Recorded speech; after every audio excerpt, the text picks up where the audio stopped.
Our topic today is the very reason people just don't trust journalists these days. What's up, Space Pirates? I am your captain, the ever-charming Dr. Disaster, and today we have got to talk about the latest cover-up for Indiana Jones 5, which has blanketed the news like a sewage treatment plant blankets the air. Hey everybody, there's a shit cloud coming! Run for your lives! Have you seen these headlines that have been hitting the news in the past day? It's positively disgusting. I mean, it's one thing to have an opinion and to take a side. It is an entirely different thing to so blatantly kiss corporate ass like these journalists are doing here, all while claiming that they're on the side of the little guy. Liar! Clearly, the Disney shills got their marching orders from up high. Here is a taste of what these clowns are trying to say. From comicbook.com, Indiana Jones and the Dial of Destiny breaks even at global box office. From GameReactor.eu, Indiana Jones and the Dial of Destiny breaks even at the box office after just shy of 3 weeks. From CBR.com, Indiana Jones 5 breaks even at the box office. After an underwhelming start at the box office, Indiana Jones and the Dial of Destiny has now broken even with its budget. From Collider, Indiana Jones and the Dial of Destiny finally breaks even at the global box office. I'm just trying to OD on all your bullshit stories. All of those are pretty annoying, but here is my favorite. From The Animated Times, Harrison Ford breathes a sigh of relief as Indiana Jones finally turns a $2 million profit after weeks of box office struggle. Man, you are one pathetic loser.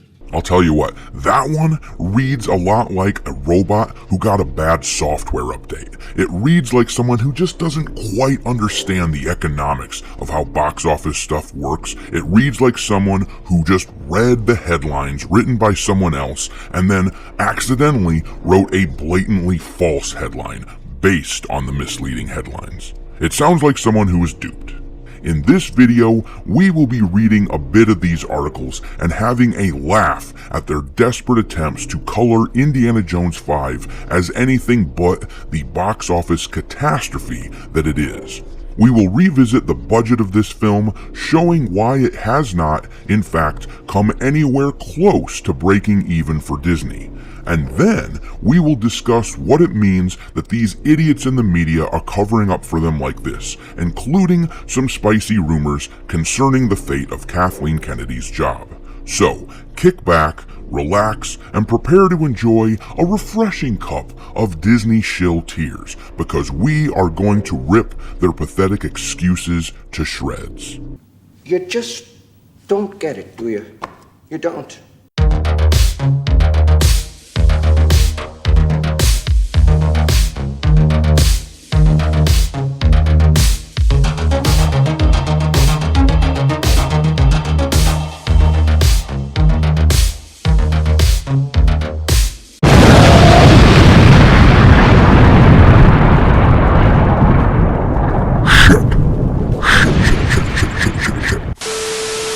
Alright, let's dig into this article from CBR more deeply. Once again, the headline reads, Indiana Jones 5 breaks even at the box office. After an underwhelming start at the box office, Indiana Jones and the Dial of Destiny has now broken even with its budget. While Indiana Jones and the Dial of Destiny didn't quite live up to studio expectations at the box office, the film is not a total bomb, as it has now officially broken even on its exorbitant budget.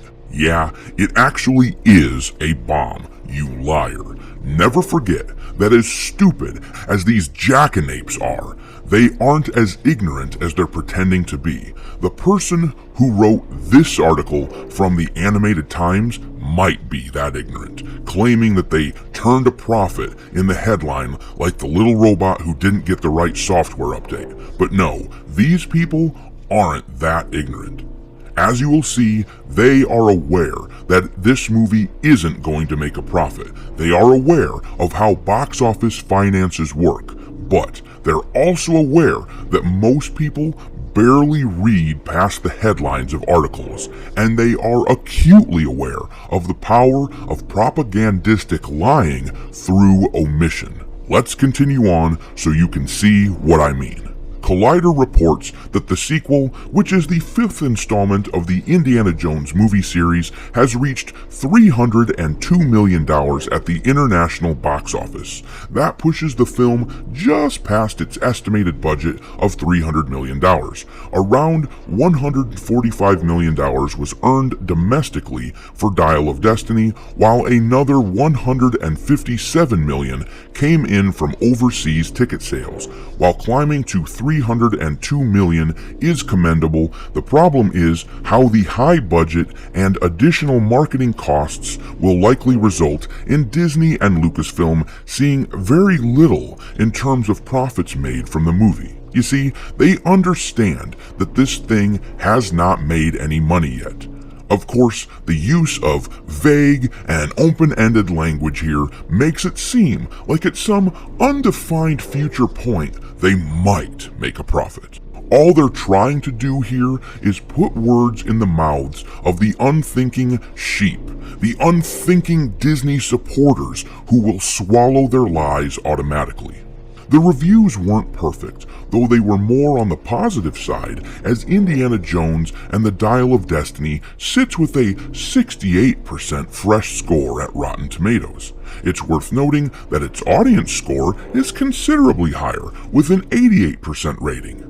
Even so, while most filmgoers who saw the film appeared to enjoy it, there had been much greater expectations set upon it in terms of its box office success. There had been great hype for the film, which had made no secret that this would be Harrison Ford's final adventure with the whip and fedora.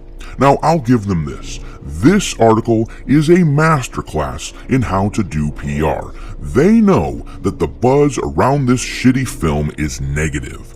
So, they aren't trying to paint a picture where everything is sunshine and rainbows. They're putting lipstick on the pig. They're saying, yeah, it's a turd, but trust us, it ain't that bad of a turd. The problem for them is that it most certainly is that bad of a turd. Let's look at this article from We Got You Covered, which at least makes it clear that the movie has not broken even for the studio.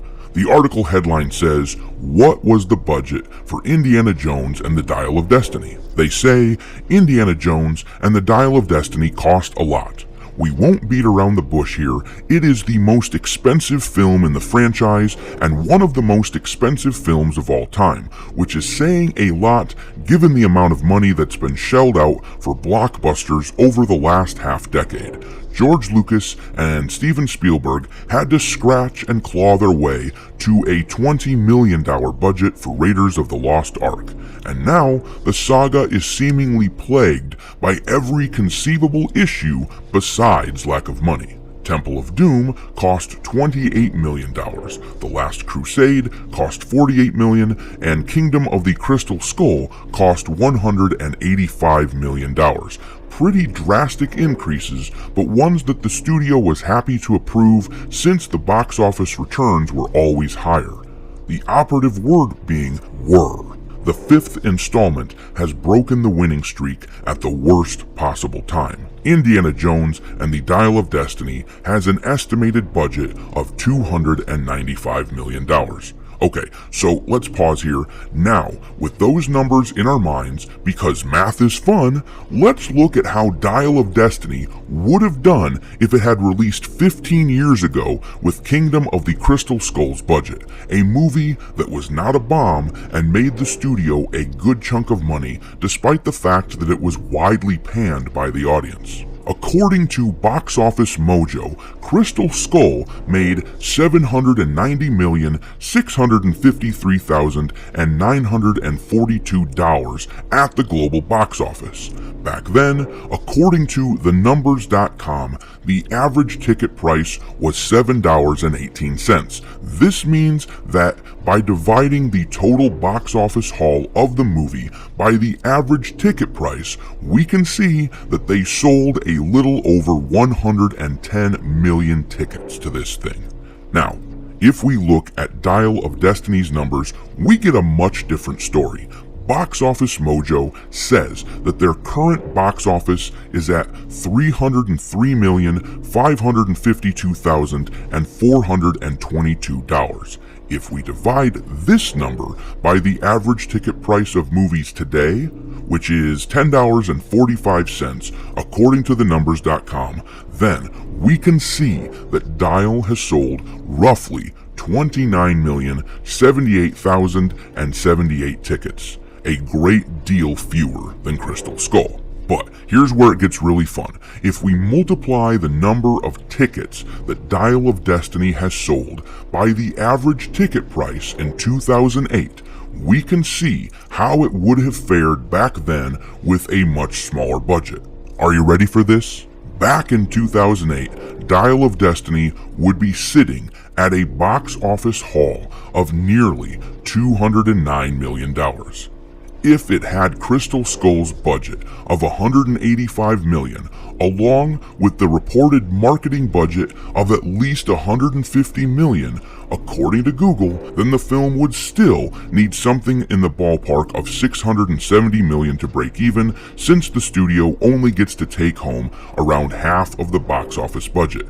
Therefore, this movie would have been a massive bomb even with a smaller budget. The problem isn't so much the money that Disney spent on this film, it's how these idiots approach their business while still spending this much money on films. If you want to piss off over half your fans by going deep into woke identity politics, then do yourself a favor and spend only half the money on making the movies. But why are they taking this approach now? Why are the shills clearly being told by Disney to write these headlines that make it seem as if they're breaking even? Well, on the one hand, I think that Disney is the sort of company who relishes their image and wants to be seen as an unstoppable juggernaut. They also don't want people to associate Harrison Ford with negative box office numbers, since he is set to appear in another major blockbuster film, Captain America, next year. But more than that, this tactic lines up with a rumor that has been circulating for the past few days. This headline is from Bounding Into Comics from a few days ago. Kathleen Kennedy rumored to stay on at Lucasfilm because no one else wants the job.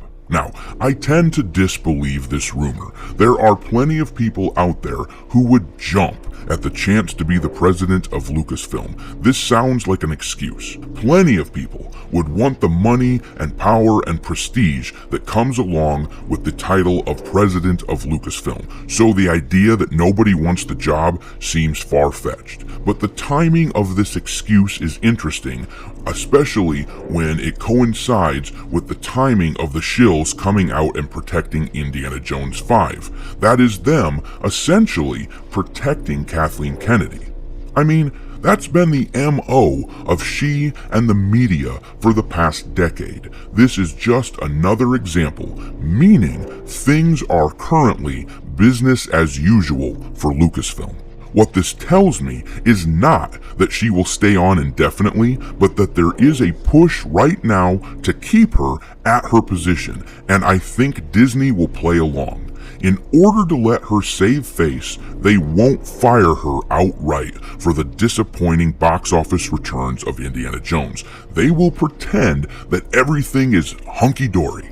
And then, when her contract expires next year, I predict she will be allowed to retire with her dignity intact. This will allow them to not piss off the wokesters who love Kennedy, while also appeasing everyone else who wants her gone. Usually, companies extend contracts for executives around a year before they expire because they don't want their execs to be lame ducks. With that in mind, if she hasn't been extended by the end of this year, chances are she will be allowed to retire. Time will tell if I'm correct or if I'm as full of shit as the journalists who cover for Disney. But hey, at least I'm forthcoming with everything I do or do not know. Thanks for watching, me hearties. If you haven't already, your captain is inviting you to subscribe to the channel and become a part of the crew. Life as a space pirate may not be glamorous, but there's always plenty